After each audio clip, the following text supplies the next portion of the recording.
लिए चलते हैं सदन की कार्यवाही में। विशेष सत्र बुलाया गया है, चलिए।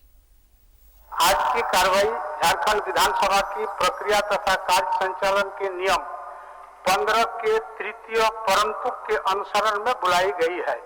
इस बैठक के लिए माननीय मुख्यमंत्री द्वारा एक प्रस्ताव प्राप्त हुआ है। माननीय सदस्यगण, इस प्रस्ताव पर चर्चा के लिए मैं 1 घंटे का समय निर्धारित करता हूं। मैं प्रस्तावक को 10 मिनट एवं सरकार के उत्तर के लिए 10 मिनट का समय निर्धारित करते हुए शेष 40 मिनट का समय राजनीतिक दलों के सदस्य संख्या के आधार पर निम्न प्रकार आवंटित करता हूं। झारखंड मुक्ति मोर्चा सदस्य संख्या 30 15 मिनट, भारतीय जनता पार्टी सदस्य संख्या 25 11 minute, Indian National Congress 17 7 minute, Jharkhand Vikas Morcha 2 minute, AJSU party 2 1 minute, Rajad 1 minute, CPI Maale 1 minute, Nationalist Congress Party 1 minute, निर्दलीय 2 1 मिनट, मनोनीत 1 मिनट। प्रस्ताव आने दीजिए भानु जी, फिर तो बोलेंगे। प्रस्ताव माननीय मुख्यमंत्री अपना प्रस्ताव प्रस्तुत करें। माननीय सदन नेता अपना प्रस्ताव प्रस्तुत करें। अध्यक्ष महोदय, मैं प्रस्ताव करता हूं कि यह सभा वर्तमान मंत्रिपरिषद में विश्वास व्यक्त करती है। माननीय मुख्यमंत्री, आप प्रस्ताव के पक्ष में अपना विचार रखें। माननीय सदस्य, आप प्रस्ताव पर माननीय मुख्यमंत्री।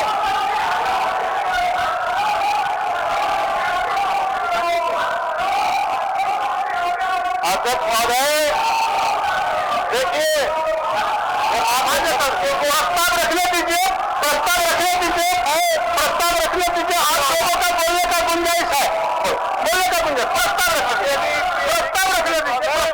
प्रस्ताव विपक्ष में विपक्ष की कुर्सियां इनको चुभो रही है अध्यक्ष महोदय,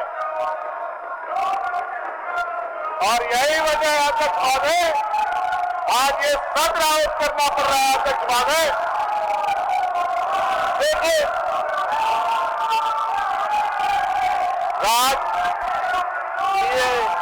यूपीए गठबंधन की सरकार जब से शपथ ग्रहण की है अध्यक्ष महोदय, तब से ये विपक्ष के साथियों को विपक्ष की कुर्सी में इनको इतना छुआ रहा है कि ये कुर्सी में बैठ नहीं पा रहे और खड़े हो जाते हैं।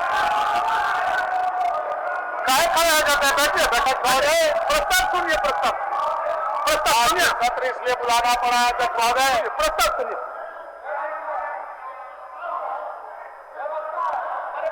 प्रस्ताव में बोल रहा है तो आप प्रस्ताव में बोलने दीजिए, बोलने दीजिए। सीपी बाबू,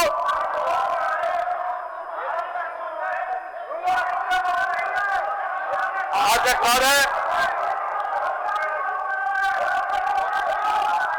अध्यक्ष महोदय, ये विश्वास मत क्यों लाना पड़ा अध्यक्ष महोदय? क्या कारण है अध्यक्ष महोदय? ये बताना बहुत जरूरी है अध्यक्ष महोदय। अध्यक्ष महोदय, आज अध्यक्ष महोदय इस देश में जिसको हम लोकतांत्रिक देश कहते हैं, उसमें अध्यक्ष महोदय लगता है इन विपक्ष के साथियों ने तंत्र को तो खत्म ही कर दिया है, सिर्फ लोग ही बच गए। और इस लोकतंत्र को बचाने का हमारी सरकार की पहली प्राथमिकता है अध्यक्ष महोदय।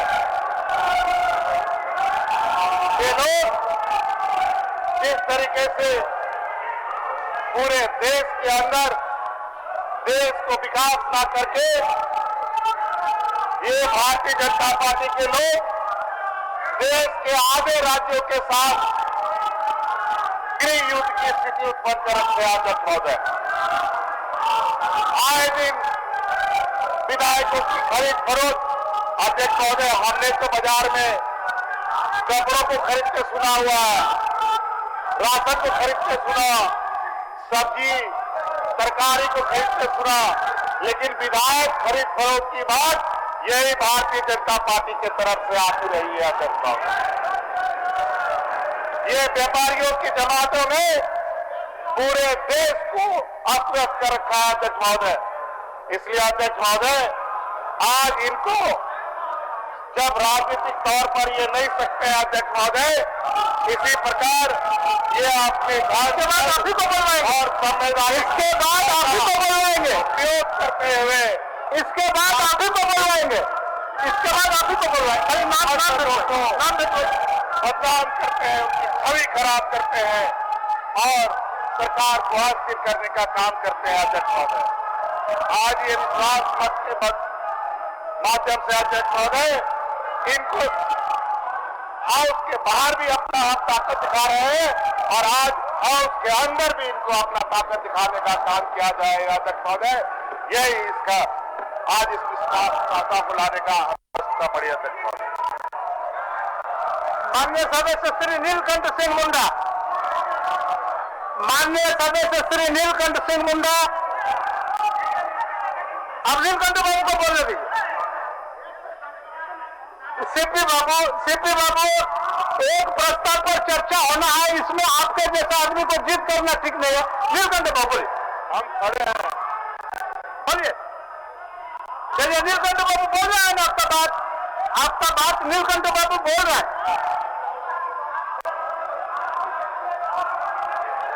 बीरेंद्र बाबू, आप ही ने लिख के भेजा नाम, आप ही ने नाम लिख के भेजा, आसन से पुकारा गया, नीलकंठ बाबू बोलने के लिए खड़ा हो गए, फिर आप बोलने नहीं दे रहे, बोलने दीजिए, मौका मिलेगा आपको, मौका मिलेगा, बोलने दीजिए। नीलकंठ बाबू हम बोलने के लिए तैयार हैं। बोलिए बोलिए बोलिए बोलिए, बोलने दीजिए, नीलकंठ बाबू को बोलने दीजिए।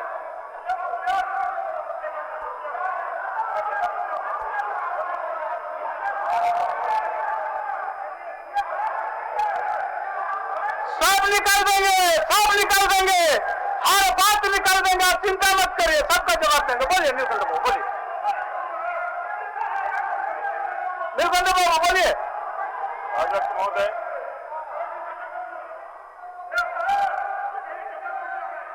नीलकंठ बाबू बोलिए, नीलकंठ बाबू को बोलने दीजिए। अच्छा, नीलकंठ बाबू के माध्यम से बोलाइए ना सीपी बाबू, आपका नाम नहीं है इसमें, आपका नाम नहीं है, नीलकंठ बाबू का नाम है। नीलकंठ बाबू उनको बोलने दीजिए, बोलिए नीलकंठ बाबू, बोलने दीजिए। आपका नाम नहीं है सीपी बाबू, चलिए नीलकंठ बाबू बोलिए, बोलने दीजिए।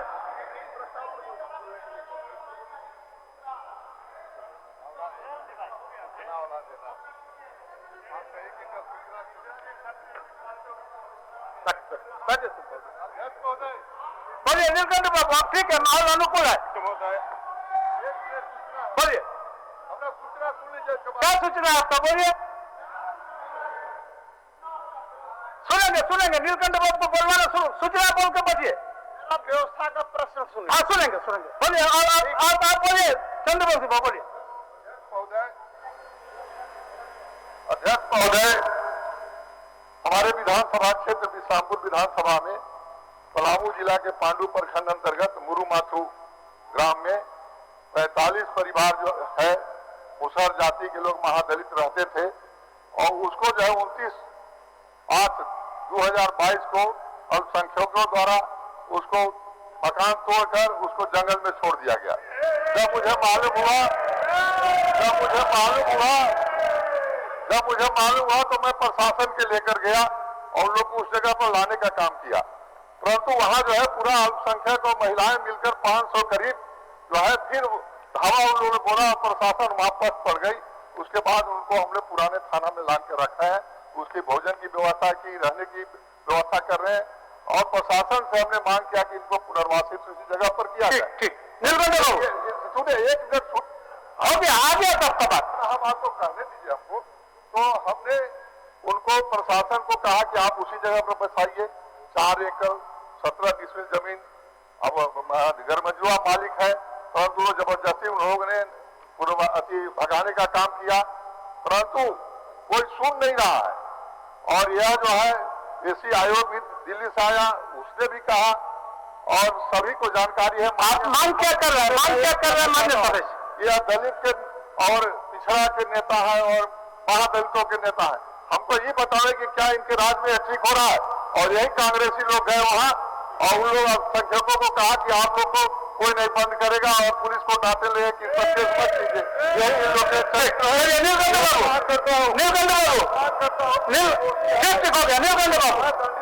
इनके बाद आपको दे रहे हैं, इनके बाद इनको खड़ा होने दीजिए, खड़ा होने बोलिए। अध्यक्ष महोदय, आपका बात सुनने के लिए पक्ष के लोग कितना सुंदर बैठे हुए हैं, बोलिए बोलिए। आप बैठे फर्जू बाबू, बैठे ना बैठे, एक मिनट शुरू करवाने दीजिए बच्चों। अध्यक्ष महोदय, आज का यह सत्र जो आहूत किया गया है, इसको हम विशेष सत्र कहें या मानसून सत्र कहें, अध्यक्ष महोदय, मैं चूंकि इस विषय को इसलिए कह रहा हूं कि आपके द्वारा ये कहा गया कि ये जो पिछले सत्र जो यहां पर चल रहा था उसी का ये मानसून सत्र है।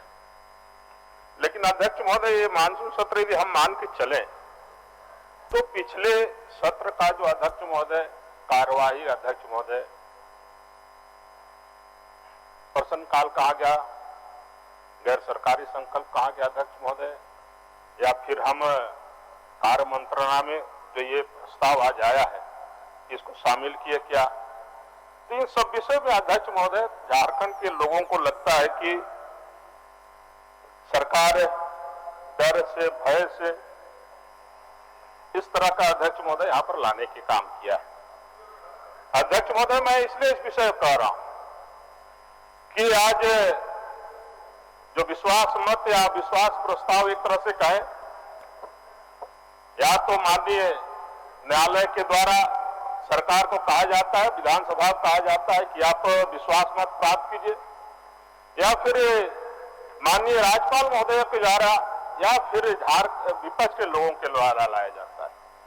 लेकिन अध्यक्ष महोदय, इस तरह का विषय ना उच्च न्यायालय ने, ना सर्वोच्च न्यायालय ने, ना विपक्ष के लोग, ना ही महामहिम राज्यपाल महोदय के द्वारा लाया गया था। अब क्या डर है जब विपक्ष अपना ला नहीं रहा है अविश्वास प्रस्ताव, माननीय उच्च न्यायालय आपको बोल नहीं रहा है, महामहिम राज्यपाल महोदय आपको बोल नहीं रहा है कि आप विश्वास मत लाइए, तो फिर लाने का कारण, लाने का मकसद क्या है अध्यक्ष महोदय? इसका मतलब कहीं ना कहीं जो सरकार में लोग हैं उनको लग रहा है कि हम इस तरह का प्रस्ताव ला करके अपना जो अंदर में डर है उस भय को हम बाहर निकालने का काम करें। आज के दिन में अध्यक्ष महोदय, हम सब देख रहे हैं, करीब एक सप्ताह 15 दिन से प्रेस मीडिया और सरकार के लोग कह रहे हैं, कभी रायपुर जा रहे हैं, कभी अध्यक्ष महोदय बोलना नहीं चाहिए, मेरे क्षेत्र में है लतरातुर डैम जो डुमरगढ़ी है, डुमरगढ़ी में नौका विहार करने का जा, तो इस तरह का विषय अध्यक्ष महोदय आ कहां से रहा? इसका मतलब सरकार को लग रही है कि अपने विधायकों पर उनका विश्वास नहीं और उनके विधायक पर उनको खुद विश्वास नहीं है, इसलिए अध्यक्ष महोदय सरकार के द्वारा इस तरह का विश्वास मत यहां लाया जाए। आज हम कहें कि झारखंड प्रदेश का अध्यक्ष महोदय यहाँ की जनता को गुमराह करने के लिए, क्योंकि ऐसा विषय झारखंड प्रदेश में आए दिन आजकल देखने को मिल रहा है। और यदि हम कहें तो आज दुमका की बेटी के साथ किस तरह अध्यक्ष महोदय झारखंड प्रदेश में यहाँ पेट्रोल छिड़क करके उसकी हत्या कर दी जाती है, क्योंकि लोगों को लग रहा है कि इस तरह का विषय आएगा तो निश्चित रूप से ये सरकार अंधेरे में है। और ये सरकार को लग रहा है कि इतना बदनाम इस झारखंड प्रदेश में अध्यक्ष महोदय सरकार के माध्यम से झारखंड प्रदेश में हो रहा है, तो इसको हम कैसे छिपाएं, इसको हम कैसे लोगों का ध्यान दूसरी ओर हम बांटने का काम करें। और इसलिए अध्यक्ष महोदय रायपुर और कभी लतरातुर डैम डुमरगढ़ी में नौका विहार करने का काम कर रहे हैं। आज हम दलित परिवारों को देखें अध्यक्ष महोदय, हम कहते हैं कि आदिवासी, दलित, गरीब जनता और आदिवासियों की हम बात करते हैं और दलितों की बात करते हैं, तो अभी बड़े भाई चंद्रवंशी जी कह रहे थे कि पलामू में किस तरह 40 परिवारों को बुलडोजर चला दिया अध्यक्ष महोदय, और बुलडोजर चलाने के बाद इस बरसात के समय में उनको बेघर कर दिया। लेकिन सरकार मुक्त दर्शक बनी, सरकार उसमें कार्रवाई करने से डरता है। सरकार यदि कार्रवाई करेगा तो हो सकता है उसकी सरकार चली जाएगी, लोग ये कहेंगे कि ये सरकार इस जनता का ही राजहित का काम नहीं कर रही और इसलिए अध्यक्ष महोदय अपनी कमियों को, अपनी कमजोरियों को ये छिपाने के लिए अध्यक्ष महोदय इस तरह से कर रहा है। और यदि हम पूरे झारखंड के परिवेश में देखें तो जितना भी शोषण, जितना भी अध्यक्ष महोदय कहा जाए, जितना भी लोगों के साथ इस तरह का व्यवहार किया जा रहा है, और वो कहीं ना वो ज्यादातर लोग आदिवासी और दलित परिवार से आते हैं अध्यक्ष महोदय। और इस आदिवासी और दलित परिवार के साथ हम न्याय करने नहीं सक रहे। झारखंड प्रदेश में चूंकि सरकार बना है, ये कहता है कि हम आदिवासी, दलित, पिछड़े, गरीब जनता का हम है, लेकिन ये सरकार आदिवासी और दलित का इज्जत, बहू बेटियों का इज्जत और झारखंड प्रदेश का इज्जत बताने का काम नहीं कर रहा है अध्यक्ष महोदय। इसलिए ये सरकार अपनी कमियों को, अपनी कमजोरियों को छिपाने के लिए कर रहा है। आज हम सब जानते हैं पूरे झारखंड प्रदेश में किस तरह विधि व्यवस्था है और किस तरह यहाँ पर राजधानी से लेकर के ग्रामीण क्षेत्र में अध्यक्ष महोदय पूरे राजधानी में जिस तरह से यहाँ पर हत्या, लूट, मर्डर और जिस तरह से यहाँ पर हत्या, लूट, मर्डर हो रही है, इन सब विषयों पर आज विशेष सत्र या तो इस मानसून सत्र में सब विषय को लाना चाहिए था। आज पूरे झारखंड प्रदेश में सूखा का स्थिति है अध्यक्ष महोदय, और इस सूखा की स्थिति में ये सरकार केवल बैठक और प्रेस और मीडिया में केवल आ रहा है, लेकिन सरकार के द्वारा किसी तरह का कोई निर्णय जो कि हमारा गरीब किसान झारखंड प्रदेश की सरकार की ओर तक की निगाह लगा करके देख रहे हैं कि सरकार कब हमारा इस झारखंड प्रदेश को सूखा क्षेत्र, अकाल क्षेत्र घोषित करेगा। लेकिन ये सरकार केवल अपनी सरकार बचाने के लिए ये सरकार काम कर रहा है। अध्यक्ष महोदय, कभी कभी मुझे खुशी लग रहा था और खुशी भी लगती है कि मेरे यहाँ लतरातू डैम है, डूमरगढ़ी डैम है, जिसमें हम विकास करने का काम किए हैं और आज लोग वहां जा रहे हैं, वहां टूरिस्ट पहुंच रहा है और देख रहा है।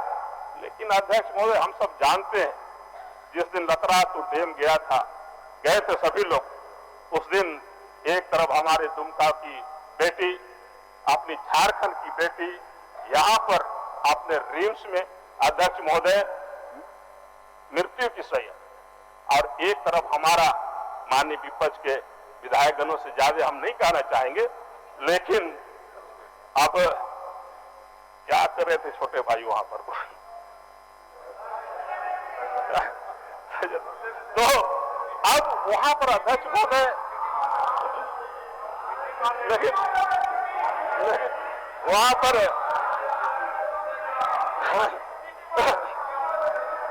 लेकिन वहां पर अध्यक्ष महोदय इस तरह सीटें बांधने काम कर रहे थे अध्यक्ष महोदय, ये नहीं कहना चाहिए। ये केवल झारखंड प्रदेश ही नहीं, झारखंड प्रदेश ही नहीं होता अध्यक्ष महोदय, झारखंड प्रदेश बाहर के लोग देख रहे कि झारखंड में इस तरह का हो रहा है। नहीं, मैं इतना ही तैयारी तो झारखंड में इस तरह अध्यक्ष महोदय, अब पूरे देश में अध्यक्ष महोदय अपना प्रांत का, अपना अध्यक्ष महोदय, प्रांत का अध्यक्ष महोदय किस तरह से बदनामी हो रहा है। रिकॉर्ड फंसा नहीं है, रिकॉर्ड फंसा नहीं है।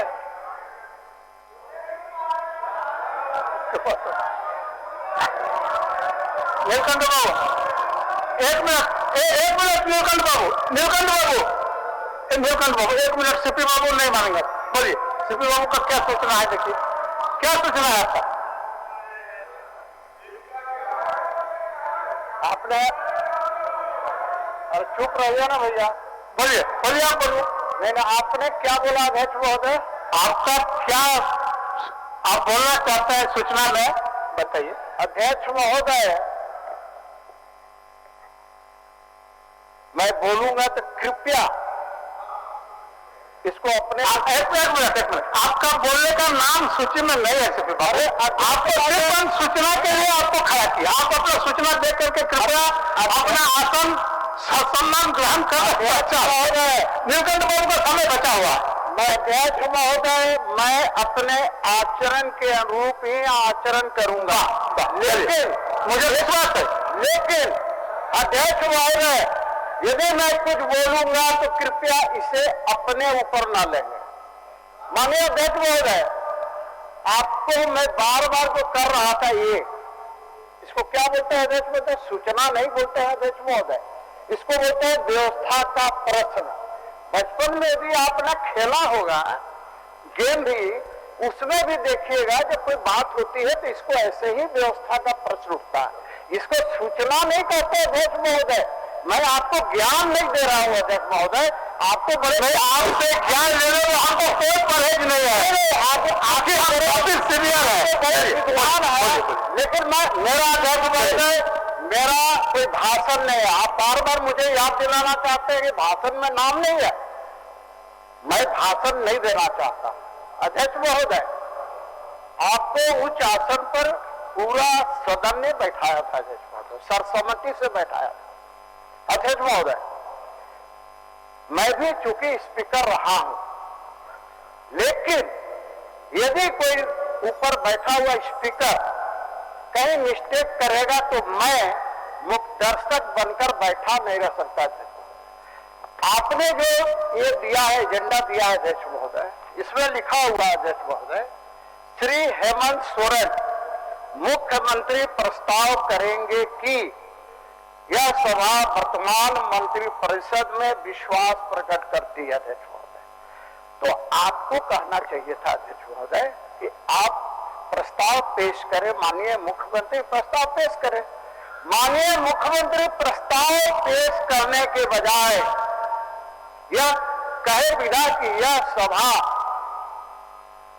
विश्वास मत प्रकट करती है, बोलने के बजाय आते के साथ विपक्ष पर हमला बोल दिया अध्यक्ष महोदय। एक मिनट सुनिए अध्यक्ष, एक मिनट सुन लीजिए, फिर आपको तो बोलना आपने गलत आरोप ना लगाए।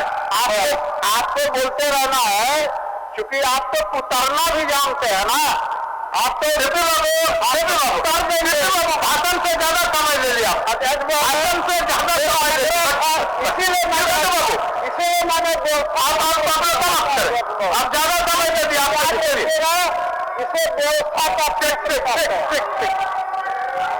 चलिए, सीपी बाबू ने शिक्षा दिया, मैं उनका आभार प्रकट करता हूँ। चलिए बोलिए नीलकंठ बाबू। अध्यक्ष महोदय,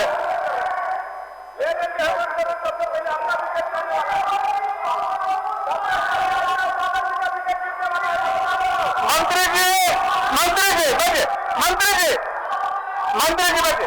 चलिए, आपका 3-4 मिनट समय बचा हुआ है, आप कंट्रोल करिए।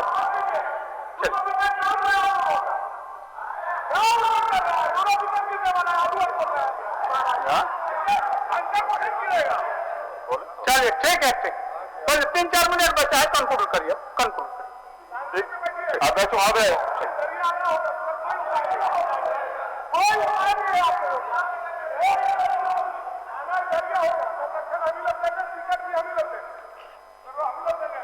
अध्यक्ष महोदय, पन्ना बाबू कह रहे थे कि मजबूत सरकार है। झारखंड प्रदेश के लोग देख रहे हैं कि कितना मजबूत सरकार है। कभी रायपुर,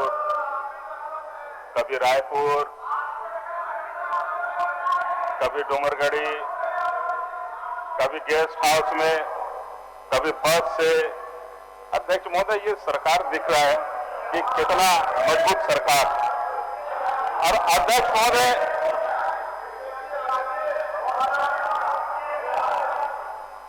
महोदय, हवाई जहाज भी है अध्यक्ष महोदय। और अध्यक्ष महोदय, अब 1 महीना के लिए अध्यक्ष महोदय 2 करोड़ 6 लाख रुपया से हवाई जहाज, कभी यहां जाएंगे, कभी वहां जाएंगे। अब अध्यक्ष महोदय, अब ये सरकार, अपनी विधायक स्टार्ट किया हुआ डोंगरगढ़ी डैम में हम लोग सब देखे हैं। और अध्यक्ष महोदय, मैं ये कहना चाहता हूं कि आज शिक्षक दिवस है, और शिक्षक दिवस में झारखंड प्रदेश में अध्यक्ष महोदय, आप किस तरह का शिक्षा यहाँ के लोगों को या हम माननीय सदस्यों को आप शिक्षा दे रहे हैं अध्यक्ष महोदय, और है भी। और किस तरह का अध्यक्ष महोदय झारखंड प्रदेश में शिक्षा दिवस के दिन में अध्यक्ष महोदय ये संदेश और शिक्षा देने का काम कर कि बिना अविश्वास प्रस्ताव का विश्वास मत लेके आ रहे। ये शिक्षा किस तरह का अध्यक्ष महोदय कि आने वाले दिन में जो हमारा ये लोकतंत्र जो ध्वस्त हो रहा है उस लोकतंत्र को अध्यक्ष महोदय हम बचाने का काम कर रहे हैं कि आज के दिन और आज अध्यक्ष महोदय ये लोकतंत्र को जो ध्वस्त करने का और माननीय मुख्यमंत्री जी अभी कह रहे थे कि लोकतंत्र को ये ध्वस्त कर रहे। अध्यक्ष महोदय किसके द्वारा लोकतंत्र को ध्वस्त किया जा रहा है? और अध्यक्ष महोदय ये विपक्ष के जो हमारे जो विपक्ष में लोग हैं इनके द्वारा अध्यक्ष महोदय लोकतंत्र पर विश्वास नहीं है और लोकतंत्र पर विश्वास नहीं है अध्यक्ष महोदय, इसलिए इस तरह का आज यहाँ पर विश्वास मत लाने का काम किया अध्यक्ष महोदय। चलिए, इसलिए अध्यक्ष महोदय हिलखंड हो गया। हम सुदीप कुमार स्वामी जी हो गया, आपका बहुत समय हो गया। अब सुदीप को बोल मान्यवर, बोल चलिए। मैं सबसे पहले आसन सदन नेता और हमारे सचेतक के प्रति कृतज्ञता प्रकट करता हूं कि आपने इस मौके पर मुझको बोलने का अवसर दिया। अध्यक्ष महोदय, विश्वास प्रस्ताव के विश्वास पर सवाल खड़ा करने वाले लोग, जिनको जनता के जनादेश पर भरोसा नहीं है, जनता के जनादेश का अपमान करने वाले लोग, मध्य प्रदेश से लेकर कर्नाटक से लेकर महाराष्ट्र तक में लोकतांत्रिक तरीके से बनी हुई सरकार को गिराने वाले लोग, आज प्रदेश की सर्वोच्च पंचायत में बैठकर लोकतांत्रिक व्यवस्थाओं की बात करते हैं तो शर्म भी शायद शर्मसार हो जाती होगी। यही वो लोग हैं मान्यवर जो बहेलियां बनकर घूम रहे हैं, इनके ही लोग हैं मान्यवर जो जनतंत्र का हरण करने की बात कर रहे हैं। आज ये बोलते हैं विश्वास क्यों? अरे 2019 में झारखंड की जनता ने ये नारा दिया था, हेमंत है तो हिम्मत है। आज मैं ये कहता हूं कि सदन नारा देता है कि हेमंत है तो विश्वास है। हेमंत है तो हमें इस बात का विश्वास है कि झारखंडियों के सवाल हल होंगे। हेमंत है तो हमें विश्वास है कि झारखंड में सुनीता खाखा जैसे बच्चियों के ऊपर हुए अत्याचार के खिलाफ नहीं बोलने वाले लोगों को भी मजबूरी में बोलना पड़ेगा। हमें यह महसूस है, हमें यह विश्वास है कि झारखंड की किसी बेटी का घर टूटेगा तो हेमंत सोरेन मरहम लगाएगा। हमें यह विश्वास है कि आप तमाम लोग आज अपनी ताकत का बेजा इस्तेमाल कर रहे हैं। आप तमाम लोग पर्दे के पीछे से घुसकर छुपकर चुनी हुई सरकारों को अवगत कर रहे हैं। लेकिन मैं आपको यह कहता हूं कि झारखंड की जनता ने जो विश्वास दिया है वो 2019 से 2024 तक के लिए दिया है। और मैं आपको यह बता देना चाहता हूं कि झारखंड की जनता भी आपके इन कुकृत्यों को बड़ी गंभीरता से और गौर से देख रही है। वो भी इस बात को देख रही है कि आप झारखंडी हितों की रक्षा करने वाली सरकार को काम करने से कैसे रोकना चाहते हैं। आपको एक आदिवासी मुख्यमंत्री नहीं पता है, आपको इस राज्य के बहुसंख्यक आदिवासियों का मुख्यमंत्री नहीं बच रहा है। आपकी स्थिति यह है कि आप नहीं चाहते हैं कि सूबे में कोई आदिवासी मुख्यमंत्री आदिवासी और मूलवासी के सवाल को हल करेगा। मैं आपको ये बताना चाहे, मैं आपको ये बताना चाहता हूं, इन सवालों को लेकर हम लोग आए थे, उन सवालों का जवाब देकर जाएंगे और वो जवाब देकर जाएंगे। अरे बैठ जाइए भानु बाबू, आपका हिम्मत कौन? आप बोलिए माननीय सदस्य, माननीय सदस्य स्वामी जी अपना बात बोलिए। माननीय, मैं ये कहना चाहता हूं कि आज इनकी जो परोक्ष गतिविधियां हैं झारखंड की लोकप्रिय सरकार को अस्थिर करने की, झारखंड की जनता के होने वाले कामों को रोकने की और देश का एकमात्र आदिवासी मुख्यमंत्री को अपदस्थ करने की वो झारखंड की तमाम जनता देख रही है।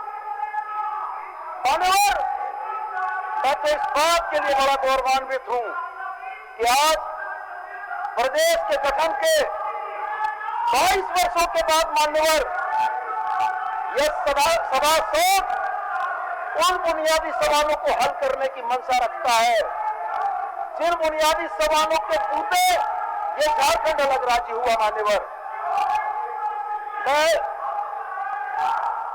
बताना चाहता हूं, इनका तो इतिहास ही नहीं है, मैं बताना चाहता हूं कि इस प्रदेश में बाहरियों की हमारे जीवन शैली में हस्तक्षेप के विरुद्ध जो पहला आंदोलन हुआ था वो उलगुलान था।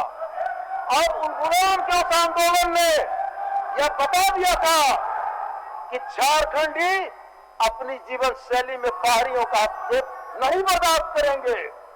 मैं आपको ये बताना चाहता हूं आपके माध्यम से कि जिन उलगुलान के दौर में सत्ता के तल में चाटने वाले जो लोग थे मान्यवर अंग्रेजों के, वही आज भेष बदल के बैठे हैं मान्यवर उधर। अंग्रेजों का तलवा चाटा उलगुलान और झारखंडियों के ऊपर दमन चलवाया, अंग्रेज के मुखबिर बने और अंग्रेज के मुखबिर बनकर आंदोलनों को कुचला। मान्यवर, ये वही लोग आज चेहरे बदलकर यहां बैठे हैं कि मूलवासी की सरकार न बन पाए। मान्यवर, झारखंडी भाई सुनिए, आप लोगों का सुना, आप उन लोगों का भी सुनिए। आपका बात, सारा बात आपका सुना, आप उनका भी बात सुनिए। मान्यवर, हजारों लाखों झारखंडियों ने खून बहाया मान्यवर, तब जाकर उन दमनकारी अंग्रेजों को यह समझ में आया कि झारखंड के स्वरूप को अगर बजा के रखना है, बना के रखना है, तो सीएनटी, एसपीटी और विल्किंसन रूल देकर हमारे अधिकारों को संरक्षित किया गया। मान्यवर, सीएनटी, एसपीटी और विल्किंसन रूल देने वाले वो दमनकारी अंग्रेज थे मान्यवर। लेकिन जब देश आजाद हुआ तो मान्यवर नियति ने मानो यह लिख दिया था कि 53 साल हमें और गुलामी खटनी होगी। आजादी से पहले हम अंग्रेजों के चारागाह थे मान्यवर, और आजादी के बाद यही बाहरियों के पोषक का चारागाह बने रहे सर 21 वर्ष। आज यही बात मैं आपसे कहने के लिए आया मान्यवर कि सीएनटी, एसपीटी के एक्ट के बावजूद झारखंडियों की जमीनें लूटी गईं, फर्जी कागजात बनाकर कल कारखानों में इन लोगों ने नौकरियां दिलवाई। आज डेमोग्राफी चेंज से बचाने के लिए अंग्रेजों ने सीएनटी, एसपीटी दिया था, और इन लोगों ने 53 और 21 वर्षों में झारखंड की डेमोग्राफी बदल के रख दी। मान्यवर, धनबाद चले जाए हम, घोषा हाशिए पर चला गया मान्यवर, बोकारो चले जाए हम, छपरा मोड़, सिवान मोड़ कहता है। रांची जब हम आते हैं मान्यवर, तो रांची की हवाओं में सादरी की जो मिठास थी वो मिठास गायब कर दी इन लोगों ने मान्यवर। और कितना सहेंगे, कितना सहेंगे? ये धर्म की आड़ लेकर झारखंडियों पर शोषण का इनका जो चेहरा है वो कितना सहेगा और झारखंड कितना बर्दाश्त करेगा मान्यवर। मैं तो सिर्फ यही बात कहता हूं कि इन तमाम तकलीफों, तमाम यातनादायक यादों के बाद भी आंदोलन के शुरुआती दिन कहीं न कहीं एक जादुई छुअन और एहसास देते थे मान्यवर। मान्यवर, जो हम ये बड़ी मजबूती के साथ नारा देते थे 90 के दशक में कि झारखंडियों की एक ही पहचान, 1932 का खतियान, उस समय सिर नीचे किए रहते थे मान्यवर, इसलिए कि इनको मूलवासी अछूत दिखते हैं, इनको मूलवासियों से कोई मायने नहीं है। तो मान्यवर, सीएनटी के बाद भी जमीनें लूटी गई, कुछ बच पाई। 85 की स्थानीयता बनाने वाले इन लोगों ने खुदकट्टी और खतियानियों के बराबर ला खड़ा कर दिया 85 के लोगों को मान्यवर। अगर 85 की स्थानीयता है तो झारखंड के नौजवानों को नौकरी नहीं मिलेगी मान्यवर। आज झारखंडी नौजवान अपनी अस्मिता और झारखंडी प्राइड के लिए चाहता है कि इस प्रदेश की स्थानीयता का कट ऑफ मार्क, स्थानीयता का आधार वर्ष 1932 लागू हो। ये क्या जवाब देंगे 85 की स्थानीयता लागू करने वाले लोग, मिठाई बांटने वाले लोग, 85 की स्थानीयता को बाहर में जाकर स्थापित करने वाले लोग? ये झारखंडियों के हितकर नहीं हो सकते मान्यवर। ये लोग उन लोगों के हककर हैं जिन लोगों ने अंग्रेजों के दौर में भी अंग्रेजों के बाद के दौर में भी, हमारे इतने लंबे संघर्ष के बाद, अलग राज्य के बाद भी 21 साल तक झारखंडियों का शोषण किया है। तो मान्यवर, मैं ज्यादा न कहते हुए आपके माध्यम से सदन नेता से यह आग्रह करना चाहूंगा कि झारखंडियों ने बहुत शोषण और अपमान सहे हैं। आज जमीनों के बाद झारखंडियों की आजीविका और नौकरी भी सवाल के घेरे में है। मैं आपके माध्यम से सदन नेता से यह आग्रह करता हूं कि 1932 को आधार वर्ष बनाते हुए स्थानीयता परिभाषित करने की दिशा में सरकार कदम बढ़ाए। और मैं ये जानता हूं कि इनकी मजबूरी है कि इनको चुप रहना होगा। 32 की आग को छूने की ताकत जो करेगा जल के भस्म हो जाएगा, राजनीति खत्म हो जाएगी, मैं जानता हूं। इसलिए मान्यवर, और अधिक न कहते हुए मैं अपने वक्तव्य को यहीं समाप्त करता हूं। बहुत बहुत धन्यवाद। जय हिंद, जय झारखंड। माननीय सदस्य श्रीमती दीपिका पांडे सिंह, आपके पास आवंटित समय है पहले मेरा टाइम 7 मिनट, बोलिए।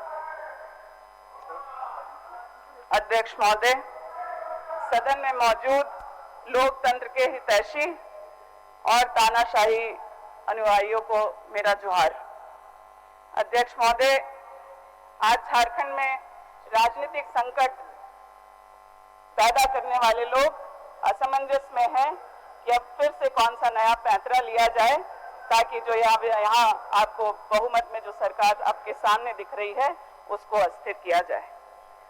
महामहिम हफ्ते भर से दिल्ली में क्या कर रहे थे इसके बारे में मेरी हैसियत तो नहीं, लेकिन एक बार पूछने का मन होता है कि आज वापसी हो रही है तो आगे क्या होगा।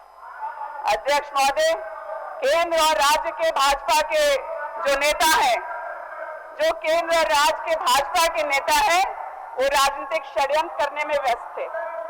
और हमारी सरकार हेमंत सोरेन जी के नेतृत्व में लोकतंत्र की हितैषी सरकार ने क्या किया? ओल्ड पेंशन स्कीम को लागू करने का काम किया।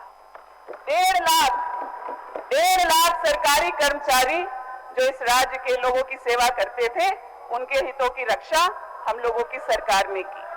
अध्यक्ष महोदय, उनकी मांगों को सुनते हुए, जो उनके दुख दर्द को समझते हुए हमारे नेता आदरणीय श्री राहुल गांधी जी के आह्वान पर राजस्थान, फिर उसके बाद छत्तीसगढ़ में ओल्ड पेंशन लागू किया गया। मुझे खुशी है और मैं दिल से धन्यवाद करना चाहती हूं मुख्यमंत्री महोदय का कि उन्होंने बजट सत्र में मेरे द्वारा लाए गए ध्यानाकर्षण के माध्यम से जो ओल्ड पेंशन स्कीम लागू करने का हम लोगों ने अनुरोध किया, जो हम लोगों के मैनिफेस्टो में भी था, उसको लागू किया और आज सड़कों पर उत्साह उल्लास का माहौल है। अध्यक्ष महोदय, ओल्ड पेंशन स्कीम लागू करने से हम लोगों ने किस तरह से अपने सेवा करने वाली जो कर्मचारी हैं उनके बुढ़ापे को सुरक्षित किया है, बजाय इसके कि भाजपा के जो लोग अपने अलग अलग राज्यों में अपने वृद्ध कर्मचारियों को असहाय बेसहारा छोड़ दे रहे हैं।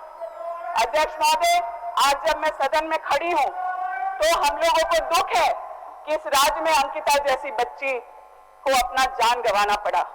मैं उसके परिवार से माफी मांगती हूं, लेकिन मैं ये भी जानना चाहती हूं कि जो हमारे विपक्ष के नेता हैं, क्या वो सुनीता खागा से मिलने गए? क्या वो काजल जो हमारी चतरा की बेटी थी, उसे एसिड अटैक होने के बाद क्या उस बच्ची को देखने के लिए दिल्ली गए? क्या निशिकांत दुबे जी जो लगातार दिल्ली में रहते हैं, जाकर उस बच्ची का हाल पूछे कि आखिर क्यों इस तरीके से हुआ? हम लोग शर्मिंदा हैं कि अंकिता जैसी प्यारी, मेरी खुद की बेटी उतनी बड़ी है, उसके दर्द को समझने के लिए किसी राजनीति की जरूरत नहीं है। एक सेकंड, क्या सूचना है आपका? अध्यक्ष महोदय, शायद विधायिका जी को नहीं पता है, मैं खुद रिम्स गए हैं और चतरा के बच्ची से भी तेजाब जिसके ऊपर, ठीक है, आप माने या ना माने, मैं कह रहा हूं ना कि उनको देखने गए हैं। खाका को भी मैं देखा हूं और मैंने पूरे आश्वासन दिया है, इसलिए मैं इस बात को क्लियर कर देना चाहता हूं। अध्यक्ष महोदय, ये अलग बात है, आप हमें भाजपा के रूप में नहीं नहीं, हम तो देख ही नहीं रहा है, हम आपको देख ही नहीं रहा है, हम तो आपको अपने रूप में देख रहे हैं। चलिए दीपिका जी। बाबूलाल जी बहुत सम्मानित नेता हैं। मुझे लगता है सदन के हर एक सदस्य चाहे वो हमारे मुख्यमंत्री ही क्यों ना हो, वो सब बाबूलाल जी का सम्मान करते हैं। लेकिन शायद अभी भी वो इस बात को मान नहीं पाए हैं कि भाजपा ने उन्हें अभी जगह नहीं दी।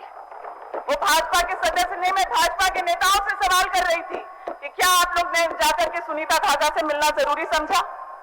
क्या सीमा पात्रा को आप लोगों ने कानूनी कार्रवाई का मांग किया? नहीं किया अध्यक्ष महोदय। अध्यक्ष महोदय, एनसीआरबी का डेटा, एक मिनट, एनसीआरबी का डेटा पिछले हफ्ते जारी किया गया है। क्या आपको पता है किस राज्य में सबसे ज्यादा महिलाओं के प्रति अत्याचार होता है? उत्तर प्रदेश है। उत्तर प्रदेश अध्यक्ष महोदय, वो हेडलाइन में नहीं आएगा। अध्यक्ष महोदय, सबसे ज्यादा नाबालिग बच्चियों की हत्या मध्य प्रदेश में होती है। दिल्ली इनके आगा अमित शाह के हवाले है। दिल्ली में 87% क्राइम की बढ़ोतरी हुई है। इनके नाक के नीचे महिलाओं पर अत्याचार हो रहा है। अध्यक्ष महोदय, ये क्या कर रहे हैं? निर्भया हत्या के बलात्कार और हत्या के बाद इनको आंकड़ा जानना चाहिए। उस साल 2011 में 2.28 लाख महिलाओं के प्रति अत्याचार हुए थे। अध्यक्ष महोदय, 10 साल के बाद आज वो आंकड़ा 4.28 लाख महिलाओं के प्रति अत्याचार है। कौन है केंद्र में? 2014 से आप लोग मालिक हैं। क्या हो रहा है निर्भया फंड का? मान्य सदस्य, निर्भया फंड का अत्याचार पर बात हो रहा है और एक मान्य महिला सदस्य बोल रही है, तो आप सारे पुरुष सदस्य एकदम काउंटर कर रहे, नहीं ना करना चाहिए। चलिए बोलिए। अध्यक्ष महोदय, निर्भया फंड का आखिर ये लोग क्या कर रहे हैं? मैं गर्व से कह सकती हूँ कि आज मैं अगर ये बात बोलूं मुख्यमंत्री जी से कि हम राज्य में सुरक्षित महसूस नहीं करते हैं, तो उस बात को वो संवेदनशीलता से समझेंगे और वो ऐसे प्रशासनिक सामाजिक कदम उठाएंगे जिससे कि यहाँ की महिलाएं और बच्चियां और सुरक्षित महसूस करें। लेकिन क्या यही सवाल इनमें से कोई या निशिकांत दुबे जाकर प्रधानमंत्री से पूछ सकता हो कि आखिर देश में इतने क्राइम महिलाओं के प्रति क्यों बढ़े? अध्यक्ष महोदय, महिला सदस्य बोल रहा है भानु जी। अध्यक्ष महोदय, महिला सदस्य जब बोल रही है तो उनको कॉपरेट करिए। अध्यक्ष महोदय, महिलाओं के मुद्दे को राजनीतिक बनाने की गलती विपक्ष ना करे। जिस दिन महिलाएं एक हो गई तो इनका केंद्र में जो सत्ता है ताश के पत्ते की तरह भरभरा के गिर जाएगा। आज महंगाई से महिलाएं परेशान है। ये पूछ रहे किलो में कि लीटर में? अरे डॉलर में महंगाई से परेशान है हम लोग, डॉलर में महंगाई से परेशान है। अध्यक्ष महोदय, इस बात के साथ, इस आग्रह के साथ सदन के पक्ष के सदस्यों को भी और विपक्ष के सदस्यों को भी महिलाओं के मुद्दों को राजनीतिक न बनाने की गलती करें, बहुत महंगा पड़ेगा। इस राज्य में महिलाओं को सुरक्षित कैसे करना है, इस पर राजनीतिक नहीं, इस पर प्रशासनिक बहस होनी चाहिए, सामाजिक बहस होनी चाहिए। हर बात में धर्म को घुसाना ये बहुत गलत है। अगर बलात्कारी किसी भी वर्ग से है तो वो बलात्कारी है। आज आपको जिस बच्ची के साथ अत्याचार एक महिला ने किया वो आपको गलती नहीं दिख रही है। जिस बच्ची पर एसिड फेंकने की गलती दूसरे ने की है वो गलती नहीं दिख रही है। आप धर्म खोजते हैं, क्रिमिनल्स का कोई धर्म नहीं है। अध्यक्ष महोदय, महिलाओं के खिलाफ जो भी अत्याचार करेगा उससे बराबरी से निपटना चाहिए और मुझे पूरा भरोसा है अपनी सरकार पर और ये हमारी जिम्मेदारी भी है कि इस राज्य में महिलाओं को सुरक्षा दी जाए, अत्याचार से बचाया जाए। अध्यक्ष महोदय, मैं पूरी गंभीरता से इस बात को सदन के साथ कहती हूँ कि अत्याचार की एक भी घटना जो राज्य में होती है वो बहुत शर्मनाक है। जितनी संवेदना से मैं इस बात को कह रही हूँ, मुझे पूरा भरोसा है कि सत्ता पक्ष के लोग ऐसे हर मामले के लिए उतने ही गंभीर हैं, लेकिन इसको राजनीतिक मुद्दा तब भी नहीं बनाना है। मैंने अंकिता के फोटोज वायरल होते हुए देखे, एक बच्ची जिसकी हत्या हो गई उसके भी चरित्रहनन से नहीं बचते लोग। उन दोषियों को भी बराबर की सजा मिलनी चाहिए। अध्यक्ष महोदय, मैं आदरणीय मुख्यमंत्री से इस गुहार के साथ कि आपने कोई भी घटना जो महिलाओं के प्रति हुई है उसमें तुरंत कार्रवाई की है, दोषी को सजा दिलाने की और जल्द से जल्द दिलाने के प्रयास किए हैं। अंकिता के मामले में हो, चाहे दूसरी बच्ची जो हमारी आदिवासी बच्ची को टांग दिया गया, उस पर भी जो है कार्रवाई जल्द से जल्द हो। साथ ही सीमा पात्रा जैसी महिलाएं और काजल जैसी बेटी पर एसिड डालने वालों पर भी त्वरित कार्रवाई हो। इन्हीं चंद शब्दों के साथ मैं धन्यवाद। माननीय सदस्य प्रदीप यादव जी, संक्षेप में। अध्यक्ष महोदय, मैं सर्वपल्ली राधाकृष्णन जी को नमन करते हुए सरकार की ओर से लाए गए प्रस्ताव का जोरदार समर्थन करता हूं और साथ ही ऐसी पार्टियों को भी अध्यक्ष महोदय ऐसी पार्टियों को भी सावधान करना चाहता हूं जिसने एक महीने से इस राज्य में अस्थिरता पैदा की है, अपने करतूतों से लोकतंत्र को कलंकित करने का प्रयास किया है। आज लोकतंत्र शर्मसार है अध्यक्ष महोदय, और इस अस्थिरता के माहौल में अस्थिरता लाने के लिए माननीय मुख्यमंत्री सदन नेता ने जो प्रस्ताव लाया है, मैं फिर से एक बार जोरदार इसका समर्थन करता हूं।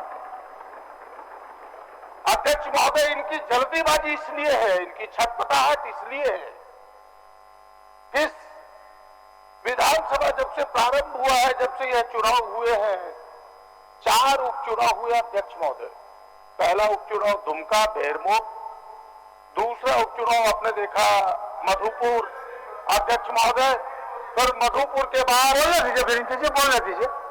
दीजिए अध्यक्ष महोदय, मधुपुर के बाद आपने देखा कि बोलिए अध्यक्ष महोदय, जिस विषय को रणधीर जी ने उठाया, आप स्पष्ट कर रहे हैं कि माननीय सदस्य प्रदीप यादव जी कांग्रेस की तरफ से बोल रहे हैं कि जेवीएम की तरफ से बोल रहे हैं। यह स्पष्ट करना चाहिए, आपको अपने स्पष्ट हो जाना चाहिए। जब नाम हम पुकारे बीरेंद्र जी जब दीपिका सिंह जी बोल रही थी, उसके बाद प्रदीप जी को बुलाया, तो आपको तो स्पष्ट हो जाना चाहिए ना। चलिए प्रदीप जी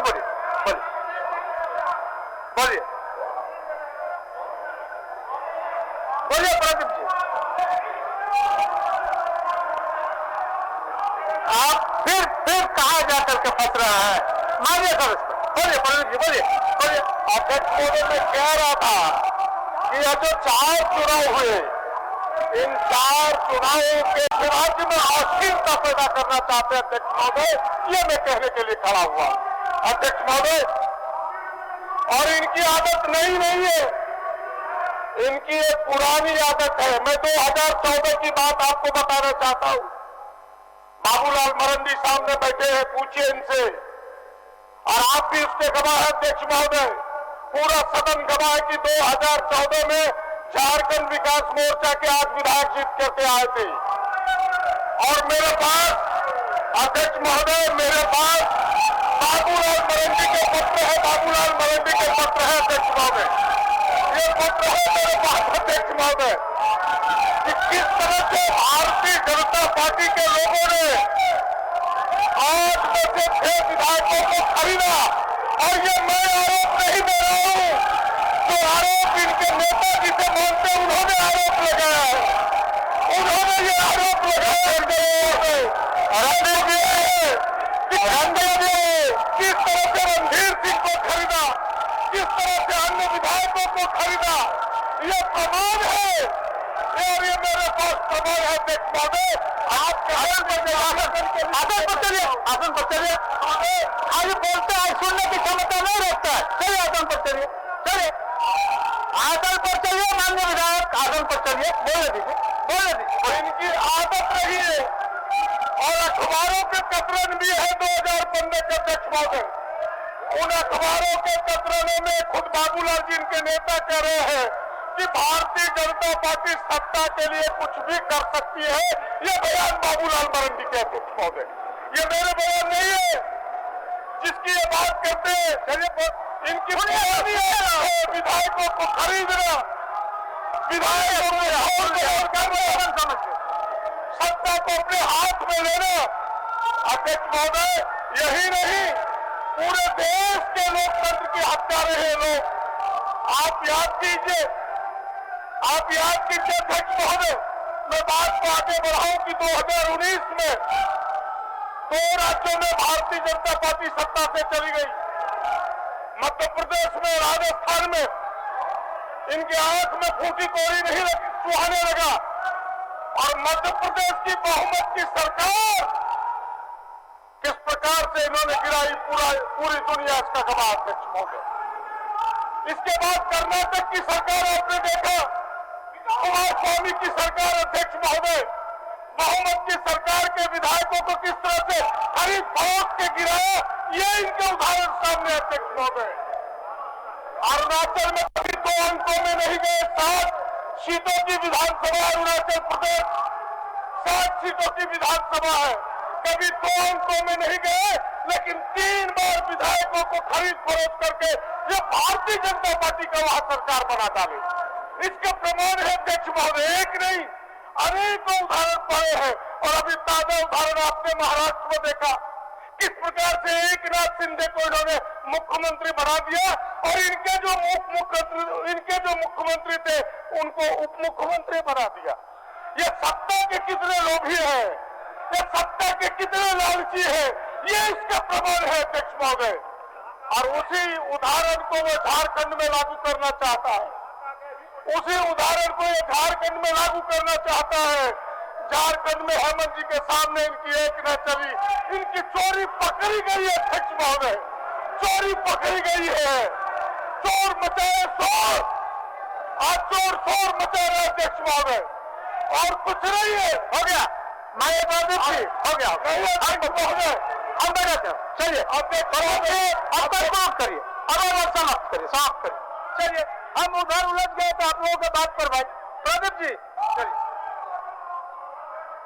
1 मिनट में अपनी बात समाप्त करूंगा। अध्यक्ष महोदय, ये झारखंड की सरकार जो विकास की लंबी रेखा खींचने जा रही है, जो विकास के कई नए आयाम पेश किए हैं सामने, नौजवानों के लिए, किसानों के लिए, गरीबों के लिए, आदिवासी के लिए, दलितों के लिए, झारखंडियों के लिए, अल्पसंख्यकों के लिए। माननीय सदस्य विनोद कुमार सिंह,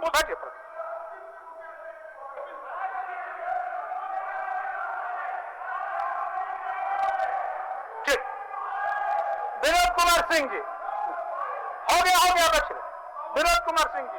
अध्यक्ष महोदय, आज मानसून सत्र का विस्तारित सत्र में सरकार ने विश्वास मत रखा है और वाकई पिछले 15 दिनों से राज्य के जो हालात हैं, पूरे देश की जनता इसे देख रही है। और अभी अभी जब हमने आजादी की 75वीं वर्षगांठ मनाई और ये स्थितियां बता रही है कि हमारी लोकतांत्रिक संस्थाओं की गरिमा किस कदर गिरी है। पिछले 15 दिनों से राज्य की जनता एक चुनी हुई सरकार असमंजस में है। तमाम दिन अखबारों में छप रहे हैं कि राजभवन के सूत्रों ने ये कहा, निर्वाचन आयोग के सूत्रों ने ये कहा, ये सदस्यता जा रही है, गिर रही है। और आप ये देख सकते हैं कि जिस लोकतंत्र में, जिस चुनी हुई सरकार में एक प्रक्रिया में एक संवाद होना चाहिए, अगर कोई मसले हैं, कोई बात है तो वो बात बतानी चाहिए। जो भी चीजें हैं उसको राज्य की जनता के सामने, अंततः राज्य की जनता कोई सरकार चुनती है, राज्य की जनता अपने ही है और वो कोई स्पष्टता नहीं। और इससे ये बिल्कुल बात सही हो रही जिस बात की प्रदीप जी कह रहे थे कि भाई इससे खरीद फरोख्त सरकारें जो जनता ने चुन को भेजी है उसको तोड़ मरोड़ करने की ये जरिया बन रहा है और ये इसके पर्याप्त आधार है। आज इस झारखंड में 22 साल हो गए, इसका पुराना इतिहास देखें तो सबसे ज्यादा झारखंड के स्थापना काल से ही यहाँ सरकारें इस खरीद फरोख्त से बनती गिरती रही है। और इसकी शुरुआत किसने की है, सत्ता में कितने लोग ज्यादा समय तक भारतीय जनता पार्टी रही है। बाबूलाल मरांडी जी खुद भुक्तभोगी रहे हैं, प्रदीप जी उसके साक्षी रहे हैं, काफी विस्तार से इन्होंने बताया। लेकिन विडंबना भी ये देख रहे हैं कि इस लोकतंत्र में गरिमा के पहले तो कही जाती थी कि सरकार है, मजबूत है, सरकार के डर से कमजोर लोग जो हैं, जो सदस्य हैं, जो लोग आवाज उठाते हैं वो लोग भागते फिरते हैं। लेकिन हमारी लोकतांत्रिक संस्थाओं का दुरुपयोग इस हद तक हो रहा है कि ये चुनी हुई सरकार को जो है वो भागना पड़ रहा है, राज्य से बाहर जाना पड़ रहा है। चलिए विनोद जी, मैं इसलिए कह रहा हूं सर, ये गंभीर बात है क्योंकि ये केंद्र की सरकार पूरी तरीके से लगी हुई है और वो महाराष्ट्र से मध्य प्रदेश तक ये उदाहरण। उसके बावजूद मैं इस सरकार से जो कहूंगा कि अंततः राज्य की जनता चुनती है, ये कोई अच्छा उदाहरण नहीं है। अगर ये चीजें हैं, लोकतांत्रिक प्रक्रिया, इस राज्य की जनता ने आपको वोट दिया है, इसलिए इस लोकतंत्र पे जो हमला कर रहे हैं तमाम विधायक, तमाम दल जो दलों से चुने जाते हैं कि आप यहाँ रहे और यहाँ के ही लड़ करके जो है ये जो लोकतंत्र को हनन करने वाली, ये जो जनता के चुने हुए अधिकार से जो प्रतिनिधि चुने जा रहे हैं उनको खरीद फरोख्त करने की प्रक्रिया है, उसका मुकाबला करें। विनोद जी, अध्यक्ष महोदय, विनोद जी हो गया, बस एक मिनट अध्यक्ष महोदय, मैं हो ही गया। माननीय जो सदस्य प्रस्ताव रखे हैं मुख्यमंत्री जी और सत्ता पक्ष ने कहा कि बिल्कुल इस राज्य की जनता ने भारतीय जनता पार्टी को सरकार से जो है वो विदा किया, भारतीय जनता पार्टी को और झारखंड मुक्ति मोर्चा को मौका दिया, तो राज्य की जनता को विश्वास है और ये विश्वास मुद्दों में था। सरकार उस दिशा में कुछ कदम भी बढ़ाई, चाहे ग्रीन कार्ड का मामला हो, यूनिवर्सल पेंशन का मामला हो, ओल्ड पेंशन का मामला हो, चाहे Netarhat firing field digital survey का मामला हो, ये सारी उम्मीदें, सारी चीजें जो है ये करते हुए चीजें अध्यक्ष महोदय जो है वो करते हुए सारी चीजें की है। लेकिन जाहिर सी बात है अगर राज्य की जनता ने चुना है तो उन मुद्दों को लेकर के आगे आप बढ़िए, आप उस जनता पे भरोसा करके रखे रहिए अध्यक्ष महोदय, ये जरूरी है। माननीय सदस्य ने कहा कि भाई हम 32 के खतियान ये सारी चीजों को है, लेकिन आपके 2.5 साल ये सरकार के बीत गए, लेकिन आपने जो नियोजन नीति बनाई उससे कहीं ना कहीं इस राज्य के युवा फिर से छलावा महसूस करते रहे कि इस राज्य के ही लोग जो कम से कम जो लोग इंटर जो यहाँ से बाहर नहीं किए शिक्षा के अभाव में, आज वही लोग जो है दरकिनार खड़ा करके खड़े हुए हैं। इसलिए मैं इस सरकार से अनुरोध करूंगा कि इस राज्य की जनता पे जो आपको भरोसा दिया, आपको 3 उपचुनावों में मौका दिया अध्यक्ष विनोद जी, अब हो गया। माननीय सदस्य कमलेश सिंह जी, माननीय सदस्य कमलेश सिंह जी, महोदय, ये जो सवाल रहे हैं अध्यक्ष महोदय, क्या मान्यता का सवाल हो, चाहे हाई स्कूल शिक्षक नियुक्ति हो, पंचायत सचिव का नियुक्ति हो, और शिक्षक दिवस पर अध्यक्ष महोदय 12 शिक्षकों के पास उनकी नियुक्ति हो, पोषण सचिव, कृषि, रसोईया। कमलेश जी सुन अंतिम बात मैं कहना चाह रहा हूँ अध्यक्ष महोदय कि अभी महिला के अधिकार के, महिलाओं के अस्तित्व के लेकर के निरंतर सवाल हो रहा है, लेकिन जो लोग बलात्कारियों को माला पहनाते हैं, जो लोग बलात्कारियों के पक्ष में जो है वो जुलूस निकालते हैं, जो लोग उनसे कम से कम महिलाओं के अधिकार की बात तो उम्मीद है, लेकिन ये राज्य सरकार राज्य के तमाम महिला उत्पीड़न के मामलों पे गंभीर हो, महिला आयोग समेत तमाम जेपीएससी चेयरमैन के तमाम जो पद है उसकी नियुक्तियां करे और इसकी गारंटी करे, तमाम इस मसलों पर संजीदा बढ़ते और इसीलिए कमलेश जी, माननीय सदस्य कमलेश जी, ठीक अध्यक्ष महोदय, जनता के साथ जो है वो आगे बढ़े।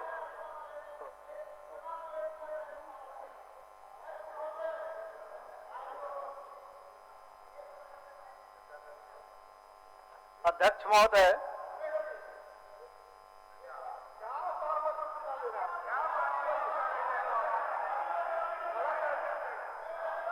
बोलिए। यहाँ आपके माध्यम से एक जिज्ञासा है अध्यक्ष महोदय, माननीय सदस्य प्रदीप यादव जी से कि उनके ऊपर महिला उत्पीड़न का केस चल रहा था। चलिए हो गया, क्या स्थिति है? चलिए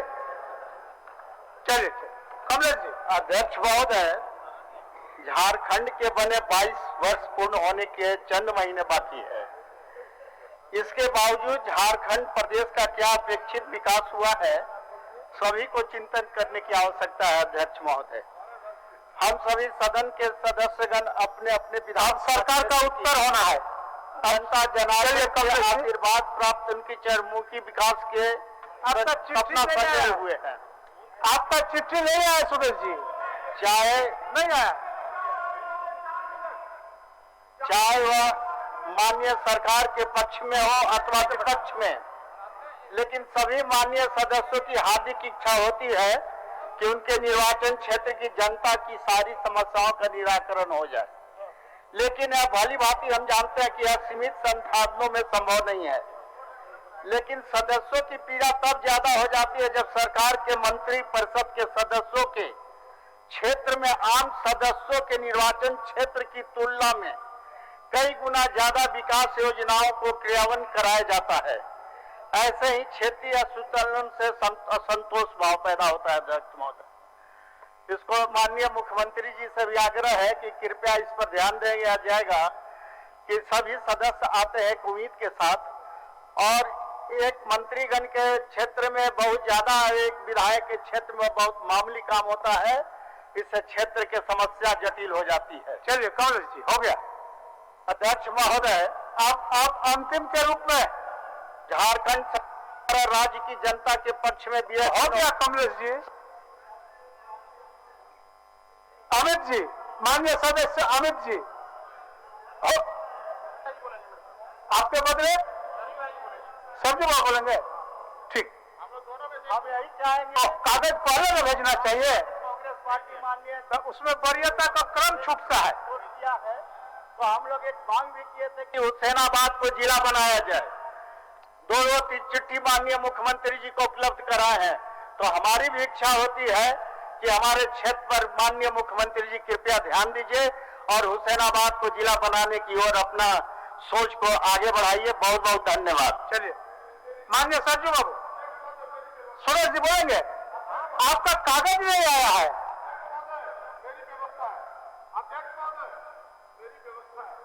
बताइए क्या व्यवस्था? व्यवस्था ये है कि आप माननीय सदस्य के किसी को समय दूसरे को आप नहीं दे सकते। अगर निर्दलीय हो तो निर्दलीय के पास रहेगा। ये कोई आप व्यवस्था दे नहीं सकते कि हम अपना समय किसी और को दे दें, ये कर नहीं सकते। और इस तरह से करते हैं तो ये विधान के विरोध है। ये मेरी व्यवस्था है। नहीं, तो आपको कहां से ये शंका आया? आपको शंका कहां से आया? मैंने तो किसी का समय नहीं दिया। लोग आग्रह किया, लेकिन हमने दिया नहीं। आपने देखा कि अमित जी ने कहा कि हम राय साहब को अपना समय ठीक है, लेकिन मैंने दिया नहीं। दिया नहीं। आप लोगों की जिस तरह से काउंट करते हैं समय को, आपने मुझे बोलने से रोका, इसलिए मेरी व्यवस्था है। ठीक है, चलिए आप सज्जू बाबू अपने समय की 1 मिनट। सज्जू बाबू, सुरेश जी बोलिए। सुरेश जी 2 मिनट समय आपका। सुरेश जी बोलिए। अध्यक्ष जी, ये थोड़ा आगे पीछे हो रहा है, इसको थोड़ा आग्रह है आपसे, इसको देख लीजिएगा, क्योंकि जो समय निर्धारण जिस रूप से आपने किया है उसी रूप से। सुरेश जी, कागज ही आपका पीछे आया है, मेरा आसन का कोई दोष नहीं है इसमें। समय निर्धारण नहीं, मेरा तो लिस्ट में आपका नाम है, लेकिन आपका पुर्जा मेरे तक नहीं पहुंचा। सोचे कि आप नहीं बोलने का इच्छा व्यक्त किया है, इसीलिए हम चुप थे। बोलिए। आपको धन्यवाद।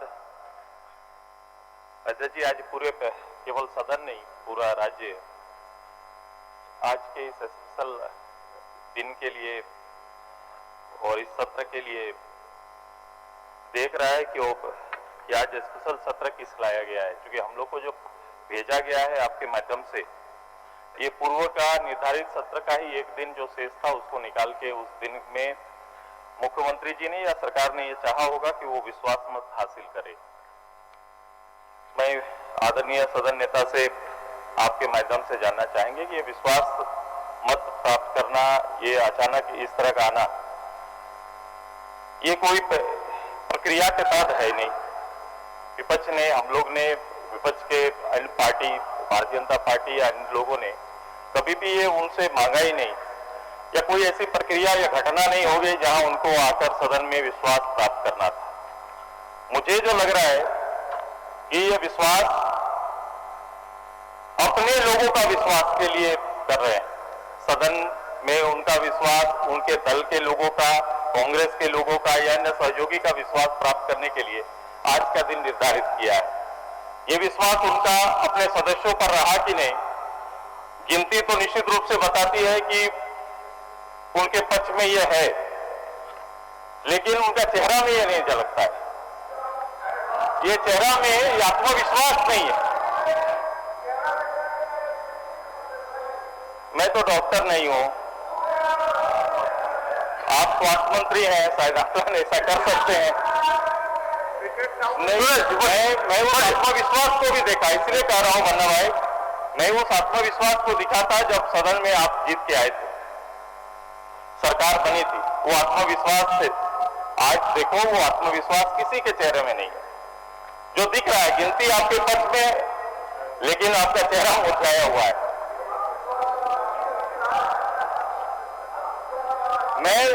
मैं एकदम मेरा आत्मविश्वास आज इसलिए दिख रहा है। सुरेश आप लोगों बात करें।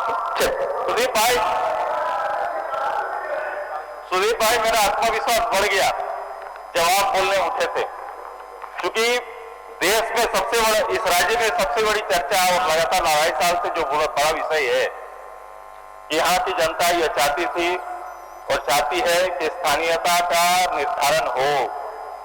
आज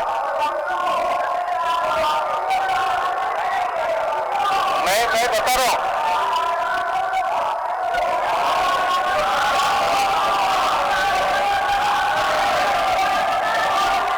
बोलिए मान्य सदस्य, बोलिए मान्य सदस्य अपने बातों को रखें, मैं सुदीप जी के साथ ही चलना चाहते हैं। बिल्कुल चलिए, वो आप स्वतंत्र आज कर सकते हैं। चलिए, जो विषय आ रहे हैं उसका इशारा जो है, विश्वास अपनी जगह मैंने कहा विश्वास के भीतर अविश्वास है, अभी भी बना हुआ है, क्योंकि अपने राज्य से कोई बाहर विश्वास जताने नहीं जाता है। जब अपनी सरकार हो,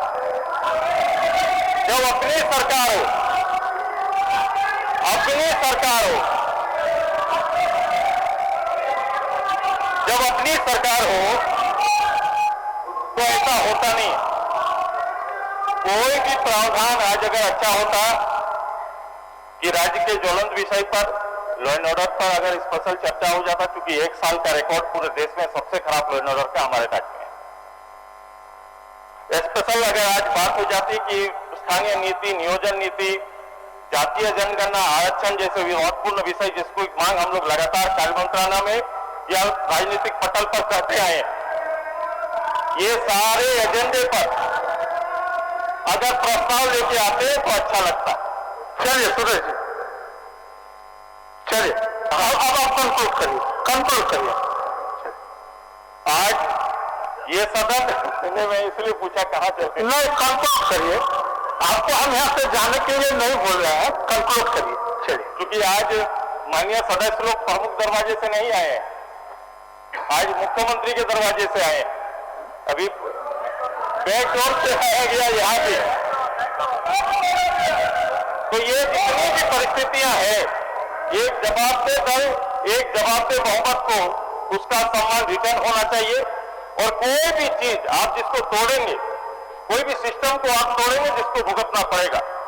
आप कोई भी चीज राज्य के लिए, राज्य के हित के लिए या कमिटमेंट को पूरा करना चाहते हैं तो प्रॉपर वे में आइए, हड़बड़ी नहीं दिखाना है। हड़बड़ी कहीं ना कहीं दिख रही है गवर्नमेंट की, मैंने पहले भी कहा, उनके चेहरे में झलक रही है। आज ये सुनिश्चित करे सरकार कि जिन एजेंडों पर मैंने चर्चा किया और राज्य के मूल एजेंडे हैं, जिस अंकिता की चर्चा हो रही है, जिस दुमका की दूसरी लड़की की चर्चा हो रही है, ये पूरा लॉ एंड ऑर्डर की स्थिति पर सरकार प्रकाश डाले और जवाब दे ले, ये हम आपसे आग्रह करते हैं आपके माध्यम से। चलिए, चारों विषय पर सरकार विधिवत रूप से मंत्रिमंडल की स्वीकृति लेते हुए सदन में आए। ठीक, माननीय सदस्य सरजू राय, सरकार का उत्तर होना है। सरजू बाबू, आप काफी बुजुर्ग आदमी हैं। आदरणीय अध्यक्ष महोदय, माननीय मुख्यमंत्री सदन के नेता हैं। सदन में उनको कोई भी प्रस्ताव लाने का अधिकार है और उस प्रस्ताव को अगर सभाध्यक्ष उचित मानते हैं, भले उचित हो ना हो, उचित मानते हैं तो सदन उसको विचार कर रहा है। महोदय, जब ये सरकार बनी थी तो मेरे सहित कई लोगों ने सरकार में विश्वास व्यक्त किया था, भरोसा दिया था। इस बीच सदन के कई सत्र हुए, हम लोगों ने प्रश्न किया, ध्यानाकर्षण किया, प्रश्नों के उत्तर आए, उसमें से अधिकांश उत्तर सही नहीं थे। मैंने सभाध्यक्ष को लिखा, उसको समिति के हवाले किया गया, समिति ने निर्देश दिया, सरकार ने खुद ही कई बार स्वीकार किया, लिखित निर्देश विभागों ने दिया। महोदय, मेरे जितने प्रश्न मेरे थे इस तरह के, एक पर भी सरकार के विभाग ने या सरकार के अधिकारियों ने अब तक कोई कार्रवाई नहीं किया। ऐसी स्थिति है इस सरकार की कि सरकार के अधिकारी सदन को अपने झूठे उत्तरों का कूड़ादान मान लिए कि सदन में कुछ भी कर सकते हैं। सरकार कोई निर्देश देती है, जिले में लागू नहीं होता है। ये स्थिति महोदय, ऐसी स्थिति में माननीय मुख्यमंत्री जी ने विश्वास का प्रस्ताव रखा है। इस पर प्रश्न उठे हैं विपक्ष की तरफ से भी, सुदेश जी ने और कई लोगों ने सवाल उठाया है कि क्यों रखा आपने ये प्रश्न। तो ये सवाल मेरे मन में भी है कि सदन में विश्वास का मत रखा गया, उसके पहले विधायक सत्ता दल के रायपुर गए, वहां रहे, वहां से सर्किट हाउस आए, आज यहाँ आए हैं विश्वास व्यक्त करने। अब जब सदन की कार्यवाही समाप्त होगी तो ये फिर सर्किट हाउस जाएंगे, रायपुर जाएंगे, कहां जाएंगे, अपने घर जाएंगे, पता नहीं है सदन के काम। आप चुप रहिए, आप चुप रहिए, आप एक भ्रष्ट मंत्री हैं, आप एक भ्रष्ट मंत्री हैं, भ्रष्टाचार करने वाले आप हैं, भ्रष्ट मंत्री हैं आप, भ्रष्ट मंत्री है। मैं सदन में कहता हूं, मैंने सार्वजनिकता करते हैं, किसी नियम कानून का पालन नहीं करते हैं, जो मन में आता है मनमानी करता है, मुख्यमंत्री बर्दाश्त करते हैं। जब ऐसे मुख्यमंत्री बर्दाश्त करेंगे और सदन में विश्वास का प्रस्ताव लाएंगे, सदन में विश्वास का प्रस्ताव लाएंगे, ये भी खड़ा होने की हिम्मत करेंगे। ऐसे मंत्री इस मंत्री बताइए अपना बात तो मंत्री परिषद आप कहे आदेश पर आ जाते हैं और कैसे काफी वरिष्ठ आदमी है, केंद्रीय जांच एजेंसियां जांच कर रही है, कई व्यक्ति के नाम आए।